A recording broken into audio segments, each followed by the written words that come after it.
بسم اللہ الرحمن الرحیم۔ السلام علیکم میرے پیارے دوستو۔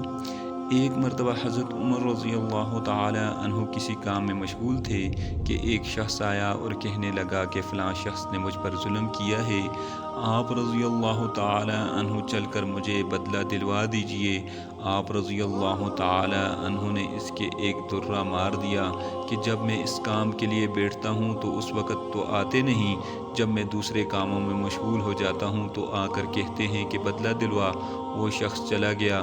آپ رضی اللہ تعالی عنہ نے آدمی بھیج کر اس کو بلوایا اور درہ اس کو دے کر فرمایا کہ بدلہ لے لو۔ اس نے عرض کیا کہ میں نے اللہ کے واسطے معاف کیا۔ گھر تشریف لائے، 2 رکعت نماز پڑھی۔ اس کے بعد اپنے آپ کو خطاب کر کے فرمایا، اے عمر، تو کمینہ تھا، اللہ نے تجھ کو اونچا کیا۔ تو گمراہ تھا، اللہ نے تجھ کو ہدایت کی۔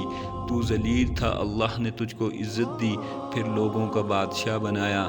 اب ایک شخص آ کر کہتا ہے کہ مجھے ظلم کا بدلہ دلوا دے تو اس کو مارتا ہے۔ کل کو قیامت کے دن اپنے رب کو کیا جواب دے گا؟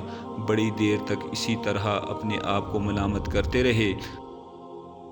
آپ رضی اللہ تعالی عنہ کے غلام حضرت اسلم رضی اللہ تعالی عنہ کہتے ہیں کہ میں ایک مرتبہ حضرت عمر رضی اللہ تعالی عنہ کے ساتھ حرہ کی طرف جا رہا تھا۔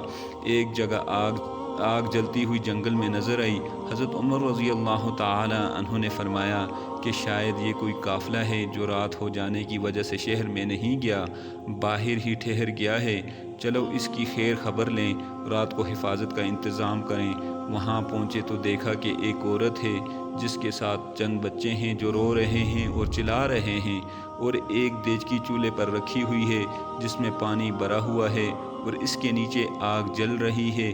انہوں نے سلام کیا اور قریب آنے کی اجازت دے کر اس کے پاس گئے اور پوچھا کہ یہ بچے کیوں رو رہے ہیں؟ عورت نے کہا کہ بھوک سے لاچار ہو کر رو رہے ہیں۔ دریافت فرمایا کہ اس دیچکی میں کیا ہے؟ عورت نے کہا کہ پانی بھر کر بہلانے کے واسطے آگ پر رکھ دی ہے کہ ذرا ان کو تسلی ہو جائے اور سو جائیں۔ امیر المومنین حضرت عمر رضی اللہ تعالی عنہ کا اور میرا اللہ ہی کے یہاں فیصلہ ہوگا کہ میری اس تنگی کی خبر ہی نہیں لیتے۔ حضرت عمر رضی اللہ تعالی عنہ رونے لگے اور فرمایا کہ اللہ تجھ پر رحم کرے۔ بلا عمر رضی اللہ تعالی عنہ کو تیرے خال کی کیا خبر ہے؟ کہنے لگی کہ وہ ہمارے امیر بنے ہیں اور ہمارے حال کی خبر بھی نہیں رکھتے۔ اسلم رضی اللہ تعالی عنہ کہتے ہیں کہ حضرت عمر رضی اللہ تعالی عنہ مجھے ساتھ لے کر واپس ہوئے اور ایک بوری میں بیت المال میں سے کچھ آٹا اور کھجوریں اور چربی اور کچھ کپڑے اور کچھ درہم لیے، غرض اس بوری کو خوب بھرا اور فرمایا کہ یہ میری کمر پر رکھ دے۔ میں نے عرض کیا کہ میں لے چلوں؟ آپ رضی اللہ تعالی عنہ نے فرمایا نہیں، میری کمر پر رکھ دے۔ 2-3 مرتبہ جب میں نے اصرار کیا تو فرمایا کہ کیا قیامت میں بھی میرے بوجھ کو تو ہی اٹھائے گا؟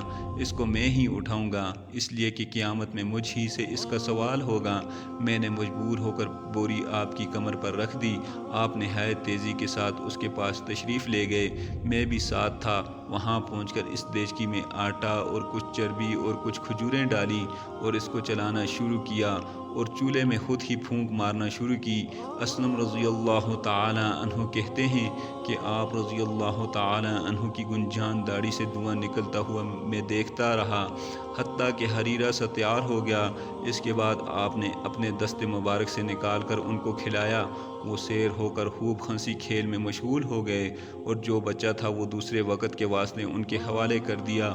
وہ عورت بہت خوش ہوئی اور کہنے لگی، اللہ تعالیٰ تمہیں جزائے خیر دے، تم تھے اس کے مستحق کے بجائے حضرت عمر رضی اللہ تعالی عنہ کے تم ہی خلیفہ بنائے جاتے۔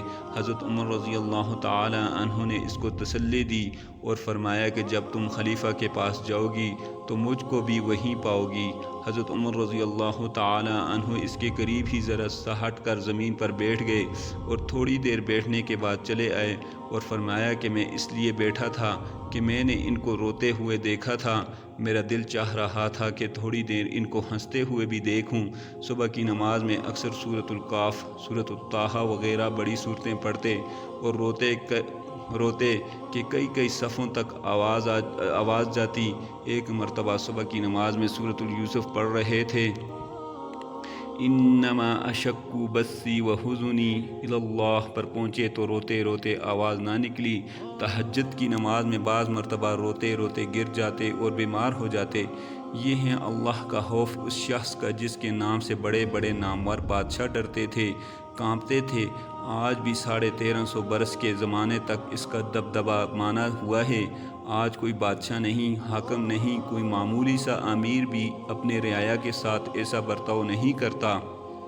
اس کے باوجود حضرت عمر رضی اللہ تعالی عنہ بعض اوقات ایک تنکا ہاتھ میں لیتے اور فرماتے کاش میں یہ تنکا ہوتا،